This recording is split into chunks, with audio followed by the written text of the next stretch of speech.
Amém? Paz do Senhor aos amados. Glória a Deus.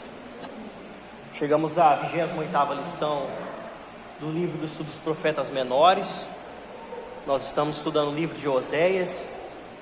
E hoje a gente vai fazer o capítulo 6. Então vocês abram lá em Oséias. Nós vamos fazer uma leitura básica desse texto. De Oséias 1 ao 11. É o capítulo todo. Oséias 6, 1 ao 11.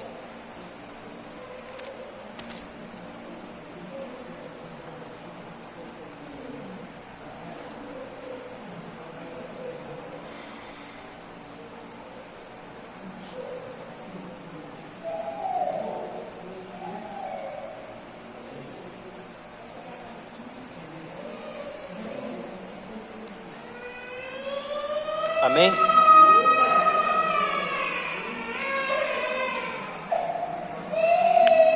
Cada um vai estar lendo um versículo.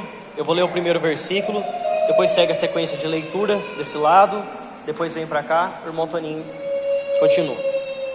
Então vamos lá, Oséias 6, versículo 1 diz assim: Vinde, tornemos para o Senhor, porque Ele nos despedaçou e nos sarará, fez a ferida e a ligará. Amém. O texto de Oséias 6, principalmente do versículo 1 ao 3, ele é muito conhecido, né, muito usado em pregações, porque faz referência a Jesus nesse começo desse capítulo. Do versículo 1 ao 3, ele fala sobre a vinda de Jesus, ele fala sobre a ressurreição de Jesus e que o seu povo também ressuscita ao terceiro dia, né? Então nós entendemos que é um texto muito aplicável às coisas do Novo Testamento. Então, mas é interessante a gente entender o que aquilo queria dizer para aquela época, porque nós estamos vendo, né, nesses livros dos profetas, nós lemos Amós e agora estamos lendo Oséias, é uma coisa contemporânea, porque estava acontecendo tudo na mesma época, era o mesmo problema e os profetas estavam falando da mesma coisa, só que Deus usava um profeta aqui, outro profeta lá, né? Ele não usava um profeta só para falar para a nação toda, ainda mais porque eram dois reinos divididos, né? Então é muito importante a gente entender que, na verdade, tudo isso aqui é relacionado ao que estava acontecendo naquela época. Então, o primeiro versículo, ele fala: Vinde, tornemos para o Senhor, porque Ele nos despedaçou e nos sarará, fez a ferida e a ligará. Isso aqui, quando a gente sempre escuta, geralmente em pregações, né? Você vê as pessoas falando sobre o quê? Elas falando que você passa por problemas, passa por dificuldades que Deus permite na sua vida, mas Ele mesmo é quem te dá o alívio ou o modo de escape, né? É o que a palavra fala. Deus não dá aprovação sem dar o modo de escape. Ele não dá o jeito de você entrar numa situação sem que Ele possa tirar você de lá ou você sair, né? Mas aqui, o que Ele está querendo dizer aqui? É nesse sentido também. Tornemos para o Senhor, porque Ele nos despedaçou e nos sarará. Pode passar? Como filho pródigos, Israel e Judá, arrependidos dos erros, voltarão para o Senhor. Então vamos abrir lá em Jeremias 50, do 4 até o 5, e vamos ler, que é uma referência sobre exatamente isso aqui. Jeremias fica um pouquinho antes ali, antes de Lamentações.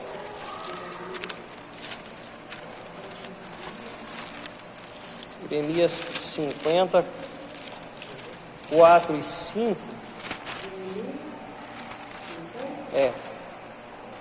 4 e 5. Duas pessoas vão ler, cada um lê um versículo. Quem achou Jeremias 54 pode ler?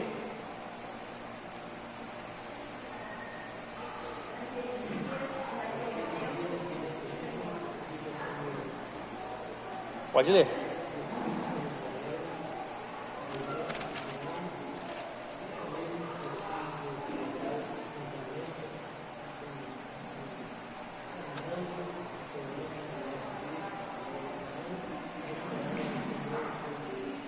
E o 5?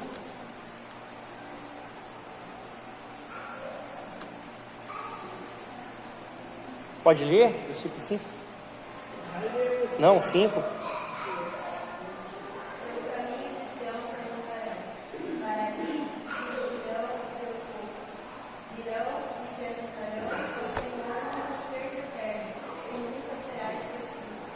Então,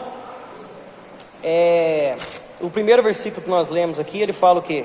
Naqueles dias, daquele tempo, diz o Senhor, os filhos de Israel voltarão, e os filhos de Judá juntamente andando e chorando. Eles vão buscar ao Senhor. E o versículo 5, ele fala onde eles vão buscar ao Senhor. Ele fala em Sião, né? Para quem não sabe, Jerusalém é construída sobre um monte de Sião, né? Um lugar estratégico para a guerra, principalmente, né? Que dava para poder ver os inimigos em redor. Então, é construída sobre o monte Sião. Então, quando ele fala Sião, eles quer dizer Jerusalém, ou quer dizer a casa de Deus, buscar o reino de Deus novamente. Então, o mais importante aqui é o começo do versículo 4. Naqueles dias, naquele tempo. Isso aqui é onde eu falei que arremete às coisas futuras. Naqueles dias, sempre que você ouvir isso, ele vai estar falando de um marco, de um tempo histórico. Nós vemos lá em Amós que uma vez ele usa naqueles dias para falar sobre o tempo do cativeiro assírio, da invasão assíria, e outras vezes ele usa para falar sobre a era vindoura, sobre a segunda vinda de Cristo, onde ele estabelece o reino. Então, aqueles dias falando a respeito da Nova Jerusalém, do novo templo. E aqui é exatamente isso. Ele não está falando de quando Israel e Judá saíssem do cativeiro, mas ele está falando de quando seria renovado, que até nós vamos estar lá vendo estes dias, certo? Então, aqui em Oséias que nós estamos lendo, é exatamente esse período que nós vemos também em Jeremias. Então, ele fala, tornemos para o Senhor, porque Ele nos despedaçou e nos sarará, fez a ferida e ligará. Por que então o Senhor despedaçou e sarará? Como nós vimos, Israel e Judá, eles estavam condenados a ir para o cativeiro, não tinha nada que ia mudar isso. Eles tiveram várias vezes os profetas falando, repreendendo, ensinando, mostrando para eles que eles estavam errados, que tinham que deixar a idolatria, mas eles continuavam, persistiam, então agora tinha que vir esse castigo sobre eles. Então era o próprio Deus que permitiu que a Síria invadisse e levasse eles em cativeiro. Então Deus fez a ferida, mas Ele mesmo vai sarar quando? Quando? Na segunda vinda de Cristo. Não é agora. Por que não é agora? Porque enquanto houver pecado, não há restauração total. Então essa restauração que nós vamos ver aqui no versículo 3 que ele fala, essa restauração completa, é só quando há perfeição. E quando há perfeição é quando não houve mais pecado, não houve mais carne e sangue. É na transformação do homem em um pleno e perfeito ser santo. E vamos lá, versículo 2 diz assim, lá em Oséias 6. Depois de 2 dias nos revigorará, e ao terceiro dia nos levantará e viveremos diante dele. Bom, isso aqui é mais do que óbvio que está falando sobre Cristo, né? Isso aqui é uma referência à ressurreição de Jesus. Mas o que quer dizer nesse contexto? Quer dizer uma coisa rápida. Pode passar aí? Vamos abrir lá em Lucas 13, 32, 33. E outro irmão vai abrir lá em 2 Pedro 3, 8. Então o Durvírio abre lá em Lucas 13, 32, ele abre lá o 33. E a irmã Márcia vai ler o 2 Pedro 3, 8.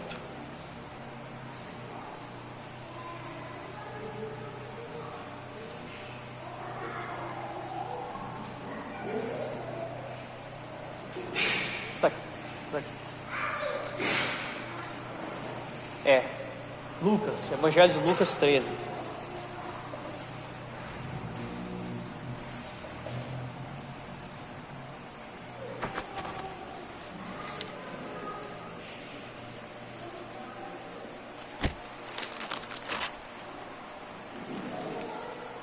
Achou? Pode ler, 32.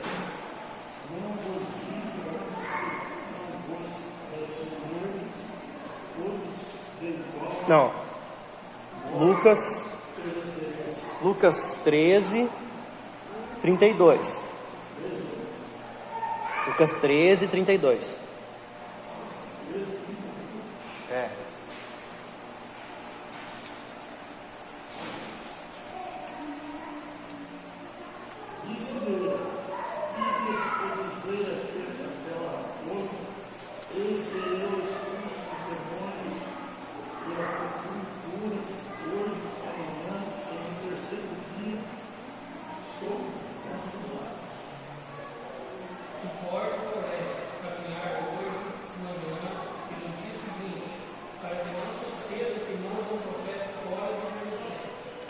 Então, pode abrir lá em 2 Pedro 3,8, pode ler?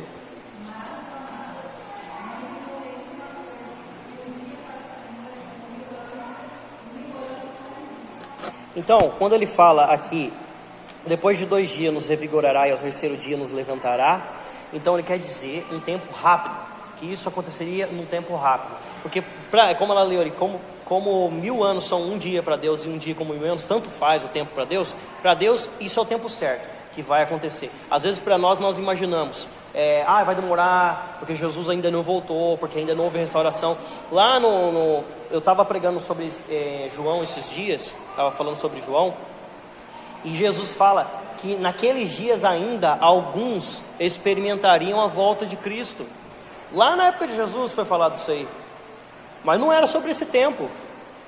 Então é para a pessoa esperar como se fosse hoje, né? Como se Jesus estivesse voltando agora. Então aqui ele fala: depois de 2 dias nos revigorará e ao 3º dia nos levantará e viveremos diante dele. Então isso aqui é uma referência às coisas futuras. O versículo 3 pode passar aí.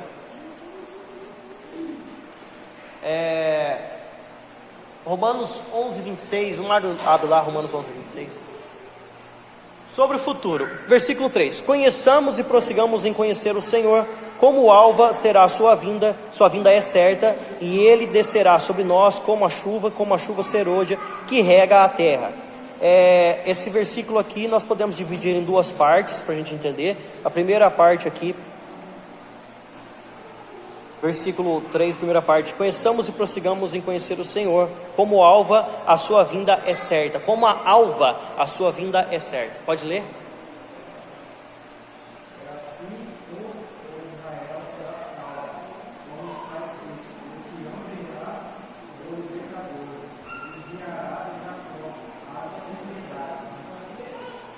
Então aqui ele fala que todo Israel de Deus será salvo, porque ele virá, é certo que ele vem. E aqui ele fala a mesma coisa, como a alva. O que é a alva? É o amanhecer, né? Então quando começa a clarear o dia. Como já a terra tem todo esse tempo de vida e todos os dias nunca houve o sol, nunca o sol deixou de vir, né? Vamos falar assim. Então é certo, assim como o sol nasce toda manhã, que Jesus voltará. E todo o Israel de Deus será salvo. Então isso aqui é a restauração do cativeiro que ele está falando. Às vezes, talvez naquela época, quando as pessoas ouviram Oséias falando isso, eles estavam imaginando que quando Israel fosse restaurado do cativeiro. Mas aqui nós entendemos que ele está falando de quando a Israel celestial, o povo de Deus, for restaurado, porque Jesus vai voltar e é certo que ele vem restaurar o seu povo. A segunda parte do versículo ele fala: a sua vinda é certa, e ele descerá sobre nós como a chuva serôdia que rega a terra. Então ele fala primeiro que é certo, como a chuva serôdia. Então ele usa essas 2 comparações, primeiro o amanhecer e depois a chuva serôdia. Israel, nós temos 2 chuvas só, principalmente naquela época. Hoje o tempo está mais descontrolado, né? Mas naquela época principalmente, existiam só 2 chuvas: a chuva temporã e a chuva serôdia. A chuva temporã, ela caía em cerca de meados de março até abril. É a época da chuva temporã, onde eles preparavam para poder plantar e colher alguns tipos das plantações deles, né? Mas tinha uma chuva que vinha fora dessa época, que é a chuva serôdia, né? A chuva serôdia é considerada uma chuva fora de época, em que você também conseguia muitas vezes colher mais do que na chuva anterior. E ela caía em setembro e outubro. Então ela é considerada uma chuva fora de época. Isso é muito importante para a gente entender outro ponto do Evangelho. Jesus virá como a chuva serôdia. A chuva serôdia, ela é fora de época. Ninguém está esperando que a chuva serôdia venha. Entende? Então aqui é mais uma coisa que a gente lembra do Novo Testamento falando sobre o ladrão. É fora de época, fora daquilo que você espera. Você não está aguardando que chegue, mas vem, né? Então Jesus vem, uma época que ninguém talvez esteja aguardando, que ninguém esteja esperando que ele venha. Isso aqui é muito importante também para a gente entender a respeito disso, do preparo do cristão, do preparo do povo de Deus.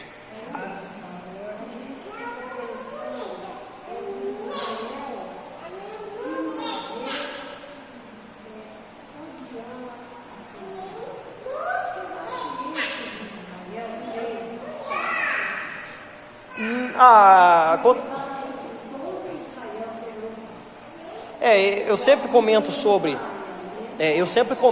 esse versículo. Nós temos um povo que vai ser salvo na primeira remessa. A primeira leva, né, que Jesus vem buscar a igreja, o arrebatamento, é aonde o judeu messiânico, que nós chamamos, né, aquele que acredita em Cristo, que se converteu, ele vai subir. O que é esse todo Israel será salvo? A Bíblia fala que nem todos os que estão em Israel são de fato israelitas, certo?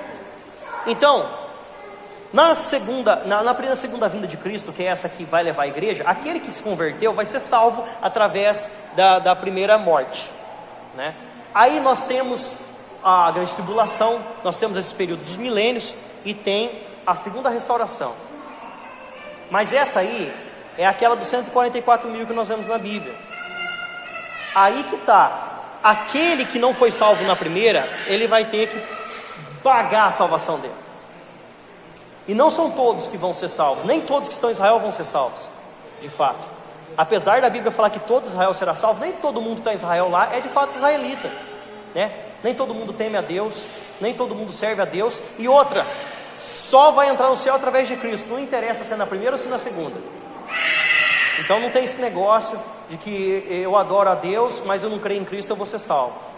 Só chega no céu através de Jesus, não tem outro caminho. Até para o povo de Israel. Até para o povo de Israel, se não tiver Cristo, não entra no céu, não tem conversa. Isso aí é Bíblia pura, né? É aquilo que Deus instituiu, e isso não muda.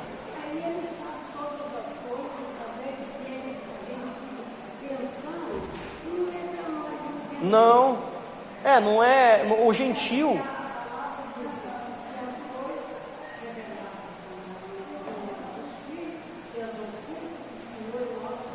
Tem muita coisa que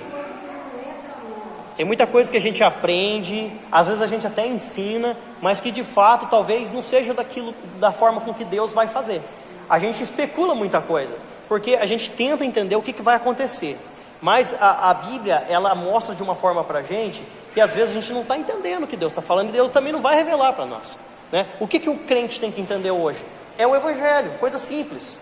A gente, muitas vezes, eu estou voltando aqui no passado, falando sobre Oséias, falando sobre os profetas, coisas que não são muitas vezes para os gentios, são para os judeus, só para os judeus de fato, não são para nós, mas a gente está estudando, está tentando entender, para poder conhecer mais de Deus. Mas isso vai interferir na nossa salvação? Talvez, mas provavelmente não, porque aquilo que é necessário para a sua salvação é crer em Cristo. Crer em Cristo e aceitar aquilo que Ele fez por nós. Muitas pessoas vão aceitar Jesus no último dia de vida, no último segundo de vida. Eles não vão saber nada disso que eu estou ensinando aqui, né? Não vão aprender nada disso. Você que está na igreja há 50 anos, 30 anos, 20 anos, está aprendendo desde que entrou na igreja, vai saber muita coisa, mas isso vai ter a mesma salvação para você quanto para o outro que aceitou na última hora e não conheceu nada de Deus, né? Porque quem entra no céu é através de Cristo, né? Sim. Tem coisa que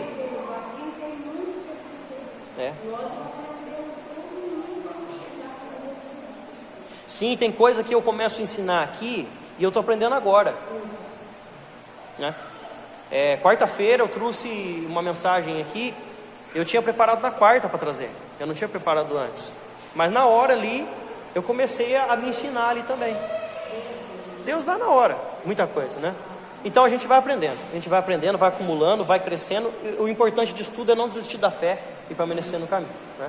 Agora, a segunda parte do estudo que nós estamos vendo aqui é do 4 ao 11, e vai mudar um pouco o assunto. Agora a gente já não está falando das coisas vindouras, mas voltou para a época de Oséias e do acontecimento. Pode passar? Versículo 4. Que te farei, ó Efraim, que te farei, ó Judá. Efraim aqui, né, os irmãos que não estavam aqui nas outras aulas, quando ele fala sobre Efraim está localizado no Reino do Norte. Então nós temos dois reinos em Israel, Reino do Norte e Reino do Sul. Reino do Norte tem 10 tribos, e Reino do Sul tem 2 tribos, Judá e Benjamim, o resto é tudo para o norte. Toda vez que ele falar aqui nesse livro, Efraim, ele não está querendo falar sobre a região de Efraim, ou sobre a terra de Efraim. Ele está falando sobre Israel todo, porque Efraim é a maior tribo de Israel, então é como se ele estivesse falando, generalizando aqui. Então, quando ele fala, que te farei, ó Efraim, que te farei, ó Judá, na verdade ele está querendo dizer, que te farei, Israel, e que te farei, ó Judá, né? Tem no reino do norte e reino do sul. Porque o vosso amor é como a nuvem da manhã e como o orvalho da madrugada que cedo passa. Então, ele fala que Israel, o arrependimento deles, a vontade que eles têm de mudança é tão insegura, tão enganosa, como uma nuvem de manhã. A pessoa acorda cedo e vê aquela nuvem tampando o céu inteiro. Fala assim, vai descer a água hoje, mas vai chover o que tiver que chover. Ou se não, quando ela chega de manhã e vê um orvalho, né, tudo molhado assim, fala assim, nossa, aqui tá tudo encharcado. Aí bate um solzinho, seca tudo orvalho. E vem o sol e aquela nuvem some, não vai chover nada. Israel era dessa forma com Deus. A forma de arrependimento deles era desse jeito, era enganoso. Talvez eles até falavam para o profeta, não, tá certo, vamos mudar, vamos fazer, né? Você vê no passado, na época dos juízes, antes de existir os reis, eram os juízes que tomavam conta do povo de Israel espiritualmente e até politicamente, né? Então, na época dos juízes era assim, o juiz vinha, dava aquela carcada no povo, falava, vocês estão cometendo atrocidades, vocês estão fazendo idolatria. Ele ia lá, derrubava os altares, derrubava os postes ídolos, fazia a limpeza no povo. O povo parava de adorar, voltava a servir a Deus. Daqui a pouquinho, o povo caía de novo. A mesma coisa acontecia na época dos reis. Aí tinha que vir um juiz de novo, fazer a mesma coisa. Só que na época dos reis era pior, porque na época dos reis o povo fazia essa idolatria por causa do rei. O rei que instituía essas porcarias aí no povo de Israel, essas idolatrias de outros povos, deuses estrangeiros, colocavam no meio do povo deles, eles adoravam, caíam em pecado. Tinha que vir um profeta, vir dar aquela pressão. Só que o problema é que, olha o que acontecia aqui, o profeta falava, os reis não aceitavam, o profeta falava, o povo não aceitava. Então esse povo não mudava. Eles eram enganosos na mudança de espiritualidade. Então, assim como uma nuvem grande que vem de manhã, ou como o orvalho da madrugada, cedo passavam. Eles não alteravam nada, eles não mudavam. Eles eram enganosos diante de Deus para a questão de mudança.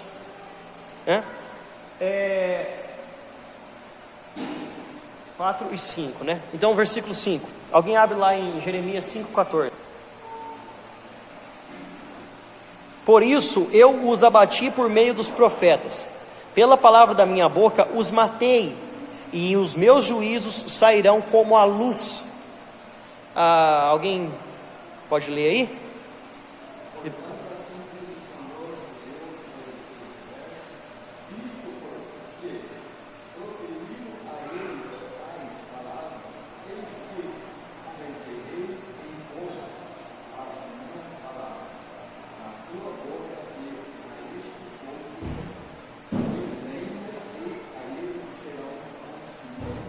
Ele fala que através do profeta ele vai converter as palavras dele em fogo, e esse povo vai ser consumido.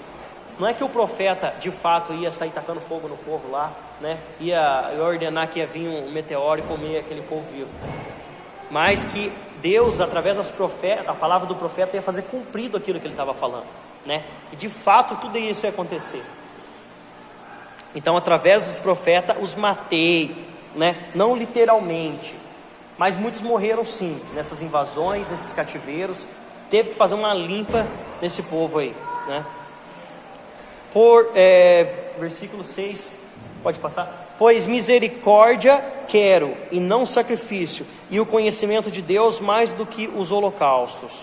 Então, aqui misericórdia, é importante a gente entender a tradução lá do hebraico. Misericórdia, ela vem da palavra hesed, que significa amor leal e firme. Então essa misericórdia que ele está falando aqui não é misericórdia que nós conhecemos ao pé da letra, né? Não é ter compaixão, é amor leal, é diferente. Então ele quer amor leal do seu povo, ele quer que o seu povo adore ele e abandone a idolatria. Eu prefiro misericórdia do que sacrifício. Então muitas vezes a pessoa quer chegar até Deus pelo jeito mais difícil, ou quer conquistar alguma coisa do modo mais difícil, e tem um modo mais fácil, ela não quer fazer, porque o homem gosta de complicar as coisas. Então, para adorar a Deus, é muito simples. O que Deus fala? O que Davi fala para Deus? Que ele ofereceu holocaustos e Deus não queria. Não é isso? Sacrifícios, holocaustos, tu não quiseste. Mas o que Deus quer? Um coração quebrantado, puro, um coração que serve a Ele, um coração entregue a Ele. É isso que Deus quer. Ele não quer que você faça igual Saul fez. Vai lá para a guerra, fala assim: Davi está demorando. Davi não, Samuel está demorando muito, eu vou fazer o sacrifício eu mesmo, eu mando mesmo, isso aqui eu sou o rei. Vai lá e faz o sacrifício, fala assim: Saul, o serviço aí não era seu, como é que faz, Saul? Sabe o que vai acontecer com você agora? Você vai perder o seu cargo, você não vai ser rei mais, tua casa não vai ter rei mais, é isso que vai acontecer com você, meu filho. Então, Deus, Ele quer que você entregue as coisas na mão dEle e sirva a Ele. Ele não está preocupado se você vai fazer um monte de sacrifício, um monte de coisa difícil para tentar impressionar Deus, impressionar as pessoas, fazer isso, fazer aquilo, lutar pelas suas próprias forças e tentar conquistar o mundo. Não, Ele quer que você ame Ele. E é isso que Ele queria do seu povo, que o povo abandonasse a idolatria e parasse com esse negócio de fazer sacrifício. Eles estavam fazendo sacrifício até demais naquela época lá, porque se tinha um monte de Deus, então tinha mais sacrifício para fazer. E eles ainda faziam sacrifício no templo de Deus. É o pior que tinha, né? Faziam sacrifício para os deuses cananeus, faziam sacrifício para o bezerro de ouro, mas o único que não adorava era Deus, e falava que estava adorando a Deus. Por quê? Porque fazia igualzinho a Bíblia não, igualzinho os mandamentos mandam. Igualzinho, do mesmo jeito. Com o sacerdote, salão sacerdotal, o jeito que a palavra mandava naquela época. Só que fazia para os deuses idólatras, os ídolos, né? Então ele não queria o sacrifício, ele queria lealdade. E o conhecimento de Deus mais do que os holocaustos. O mais importante do crente é ser sábio. O crente que é só conhecedor não consegue alcançar o coração de Deus. O crente tem que ser sábio. O sábio é aquele que pratica. O conhecedor é aquele que só sabe as coisas. Então aqui ele fala uma coisa parecida. O conhecimento de Deus, a falta do conhecimento de Deus, traz perdição para o homem. Porque se você não conhece a Deus, logo você não conhece o plano de salvação dele, logo você não conhece a vontade dele e você não chega até ele. Então, eu quero mais o conhecimento de Deus do que os holocaustos. É a mesma coisa. Holocausto é também sacrifício, é também oferecer, é também fazer aquele ritualismo todo. Então, saber de Deus e ter mais intimidade com Ele agradam a Deus muito mais do que sacrifícios ritualistas, né? Eu estava conversando com uma pessoa ontem, ela estava falando assim: não, porque tem uma pessoa que se ele não fizer assim, ele não ora. Se ele não fizer daquele jeito, ele não pode fazer isso. Se ele não usar uma roupa assim, ele está errado. Se alguém tem um cabelo curto ou um cabelo longo, está errado. Um monte de coisinha, tudo que reflete a religiosidade. E Deus, Ele não está na religiosidade, Ele está dentro do homem. Eu estava vendo até um pastor falando sobre isso, que Deus ele não está preocupado com as coisas que você pensa, com as coisas que você está fazendo.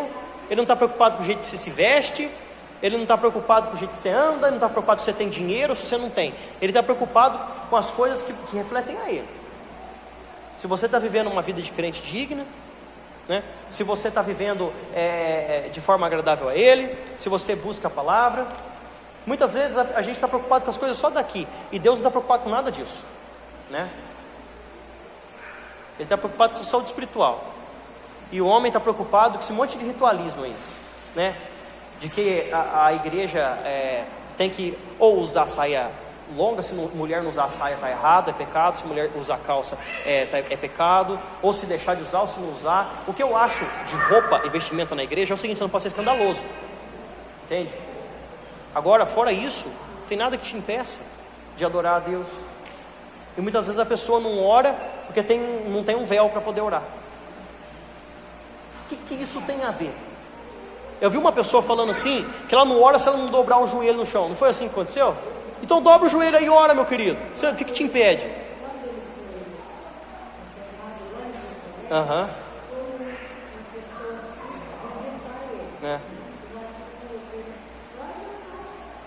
Ora para mim, se é crente, ora para mim.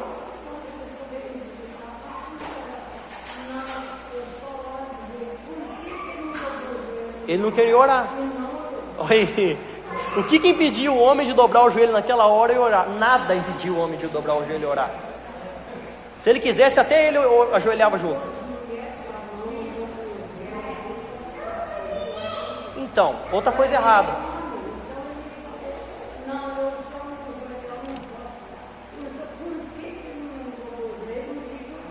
Então, eu acho que hoje muitas pessoas ainda estão preocupadas com as coisas erradas. Está preocupado com ritualismo, com roupa, com isso e aquilo. E está esquecendo de viver a santidade de Deus. Está esquecendo de viver a Bíblia. Gente, Jesus veio descomplicar as coisas e as pessoas estão complicando tudo de novo. Naquela época, tinha muito ritualismo. Naquela época, o sacerdote para fazer um sacrifício era uma burocracia enorme. Era difícil, o cara tinha que estar com a estola sacerdotal, tinha que estar com o castiçal, tinha que estar com tudo, qualquer coisa na roupa dele, no corpo dele, que senão não estava errado o negócio, estava errado mesmo. Se ele fosse fazer aquele sacrifício anual bendito lá, ele tinha que levar um cordeirinho do jeitinho que a palavra mandava, 1 ano de idade, sem mácula, perfeito. Se ele chegasse lá e ele tivesse em pecado, ele morria. Hoje as pessoas falam de qualquer jeito com Deus e não morrem. A pessoa nem sabe orar, fala com Deus direto.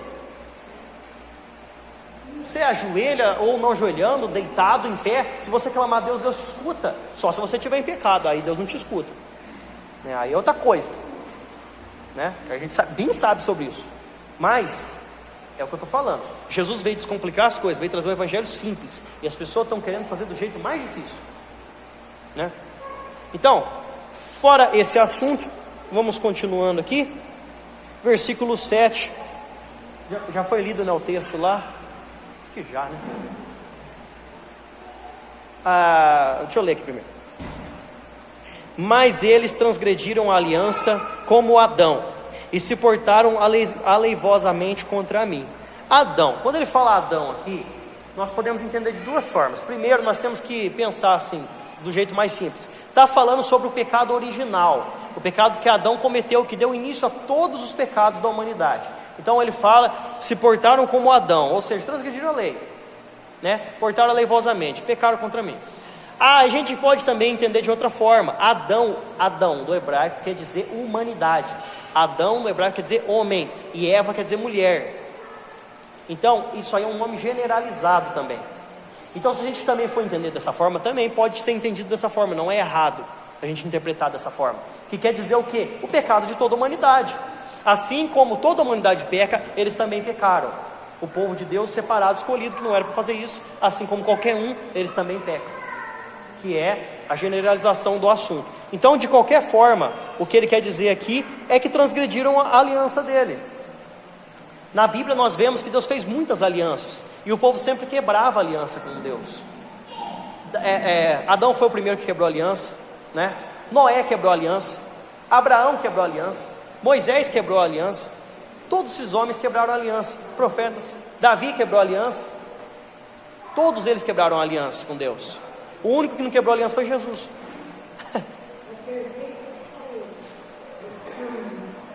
O resto tudo quebrou a aliança. Então, é o que ele fala aqui novamente. Pode passar? 8 e 9, pecado da liderança. Gileade é a cidade dos que praticam injustiça, manchada de sangue. Como hordas de salteadores que espreitam alguém, assim é a companhia do sacerdote, pois matam no caminho para Siquém, praticam abominações. Então aqui, primeira coisa que ele fala, Gileade é a cidade dos que praticam iniquidade. Gileade era muito conhecida pelo bálsamo, né? Tem até música sobre isso aí, né? Então Gileade é muito conhecida pelo bálsamo. O bálsamo é uma planta medicinal, desde aquela época, que era muito usado, né, para curar muitos problemas. Ferida, né, embalsamava a pessoa, ela conserva, né? Ela também serve até para o estômago, né? Um tipo de bálsamo. Tem bálsamo que você não pode comer. Tem. Aqui tem bálsamo, mas é diferente desse bálsamo aqui. Esse bálsamo você podia até comer. Aqui você não pode comer o bálsamo que tem aqui. Ele mata você. Mas aquele bálsamo lá, você podia comer, que ele era bom para o estômago. Então ele era muito usado na época. Ele era o símbolo da cura, né? O símbolo da medicina da época. Então, A cidade que era conhecida por cura, ele fala aqui o contrário, que é a cidade dos que praticam justiça, manchada de sangue.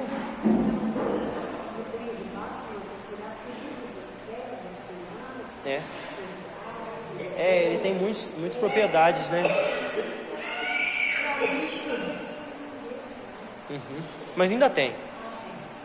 Como hordas de salteadores que espreitam, assim é a companhia do sacerdote. Eu falei uma vez aqui, né, sobre o vale da sombra da morte. Deixa eu explicar novamente sobre isso.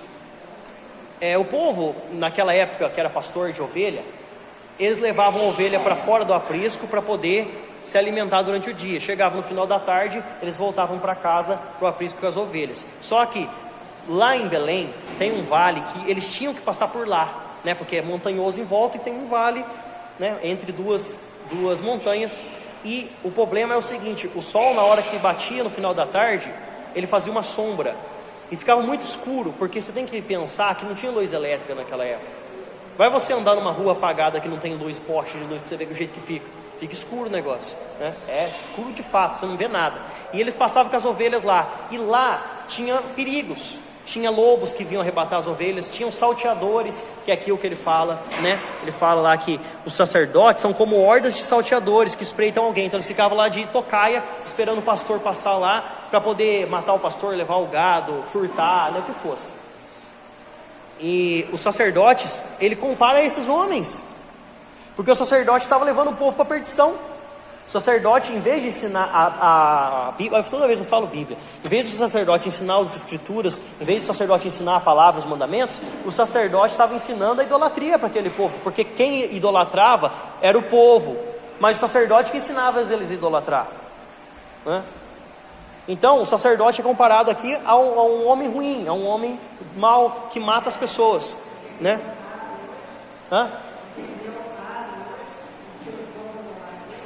Então, né,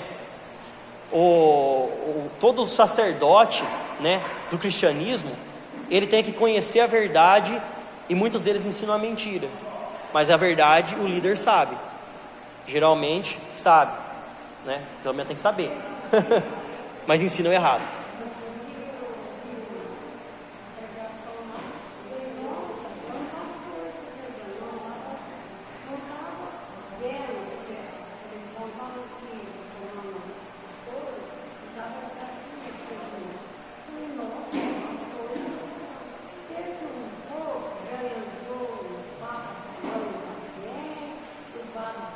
Começou toda aquela idolatria lá e...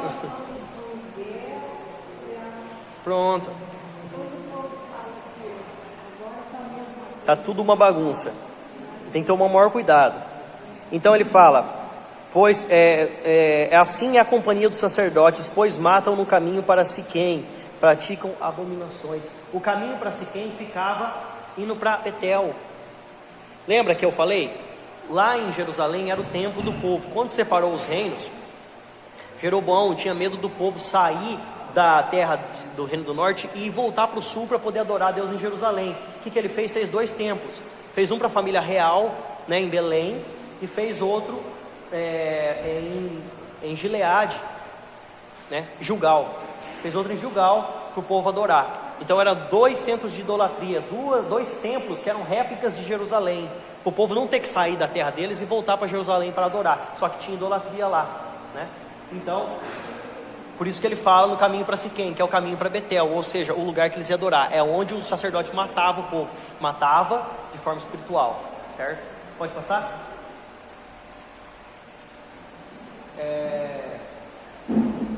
Versículos 10 e 11, para encerrar. Vejo uma coisa horrenda na casa de Israel. Ali está a prostituição de Efraim. Israel está contaminada. Também tu, ó Judá, serás ceifado. Então, primeira coisa, no versículo 10 aqui: Judá e Israel estavam no mesmo caminho e agora no mesmo destino também. Judá foi advertido para não se contaminar com sua irmã. Lá em Oséias 4:15 fala assim, 4:15 e 17: Ainda tu, ó Israel, queres prostituir-se? Contudo, não se faça culpado, Judá, nem venhais a Gilgal, nem subais a Bet-Avém, nem jureis dizendo, vive o Senhor. Gilgal, né, o lugar que eu falei ali que tinha a idolatria, o templo, e Bet-Avém é Betel. Só que o profeta chama de Bet-Avém, porque Betel quer dizer casa de Deus, e Bet-Avém quer dizer casa de iniquidade, certo? Então é o mesmo lugar. Então, ele fala para Judá: Judá, se a sua irmã está fazendo isso, não faz igual, você ainda não entrou na idolatria. Eles ainda não estavam fazendo idolatria, porque eles ainda adoravam no templo a Deus, mas aí começou a se contaminar também. Aí no versículo 17 ele adverte de novo: Efraim está entregue aos ídolos, deixai-a. Então ele fala: abandona a sua irmã, porque você não vai ser invadido. Mas aí eles entraram na mesma porção. Se eles tivessem conservado, a invasão assíria seria só no Reino do Norte, levava aquele povo e Judá ficava lá. Mas eles também se misturaram. Olha que burrice. Eles ainda tinham falado para eles estavam vendo tudo aquilo acontecendo, sabia que estava errado, e também foi a fazer idolatria. Então, em versículo 5, no capítulo 5:5, ele fala assim: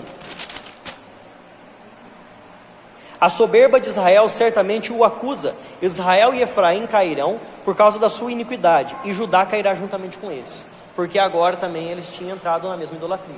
Então por isso que aqui no versículo 11 que nós lemos: tu também, ó Judá, será ceifado. O que não era para acontecer também ia acontecer agora, certo? Então, próxima lição, capítulo 7. Provavelmente vamos fazer o capítulo 7 todo, do 1 até o 16. Se quiserem estar lendo em casa, fiquem à vontade. Deus abençoe aos irmãos, que a aula tenha sido proveitosa.